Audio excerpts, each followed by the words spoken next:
ఎప్పుడు lemon rice, egg rice, tomato rice, paneer rice ఇదే కాకుండా ఇలాంటి స్పెషల్ రైస్ కూడా చేసి పెట్టండి. మీ పిల్లలు చాలా ఇష్టంగా తింటారు. సో ఫస్ట్ పొయ్యి మీద పాన్ పెట్టుకొని పాన్లో 2-3 టేబుల్ స్పూన్స్ ఆఫ్ ఆయిల్ వేసి తాలింపులో నేను పచ్చిమిర్చి కరివేపాకు అయితే వేయట్లేదు. మీకు ఇష్టం ఉంటే మీరు వేసుకోండి. ఎలాగైతే మ్యాగీ నూడిల్స్లో కరివేపాకు పచ్చిమిర్చి వేయం కదా, సో అలాగే ప్లెయిన్ రైస్ అనమాట, మ్యాగీ మసాలా రైస్. ఈ రైస్ తాలింపులో ఫ్రోజన్ గ్రీన్ పీస్ ఉంటే వేసుకోండి, టేస్ట్ చాలా బాగుంటుంది. పొయ్యి మీద ప్యాన్ పెట్టుకొని ప్యాన్ని మీడియం ఫ్లేమ్లో పెట్టేసి స్మాల్ చాప్డ్ ఆనియన్స్ అయితే వేసుకోవాలి. ఆనియన్స్ మంచిగా వేగిన తర్వాత స్మాల్ చాప్డ్ పొటాటో పీసెస్ అయితే వేసుకోవాలి. ఒక 5 మినిట్స్ తర్వాత ఇదే టైంలో లిటిల్ క్వాంటిటీ ఆఫ్ వాటర్ అయితే యాడ్ చేస్తున్నాను. సో దట్ పొటాటో పీసెస్ అనేవి చాలా బాగా కుక్ అవుతాయి. ఈ పొటాటో పీసెస్ వచ్చేసి మీకు 10 మినిట్స్లో మంచిగా మగ్గిపోతాయి. ఇదే టైంలో ఉప్పు, పసుపు వేసుకోవాలి.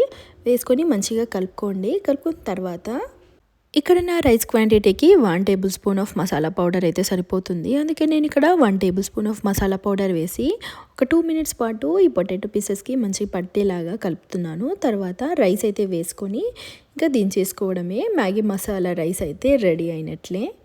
ఇక నేను నా రైస్ క్వాంటిటీకి తగ్గట్టు రైస్లో కూడా సాల్ట్ వేస్తున్నాను. తాలింపులో కూడా సాల్ట్ వేసాం కదా, సో కొంచెం ఎక్కువ కాకుండా చూసుకోండి. దేని సాల్ట్ దానికి వేసినట్లయితే మనకి కరెక్ట్గా క్లారిటీగా ఉంటుందని నేను అలా వేస్తాను ఆల్ ద టైమ్.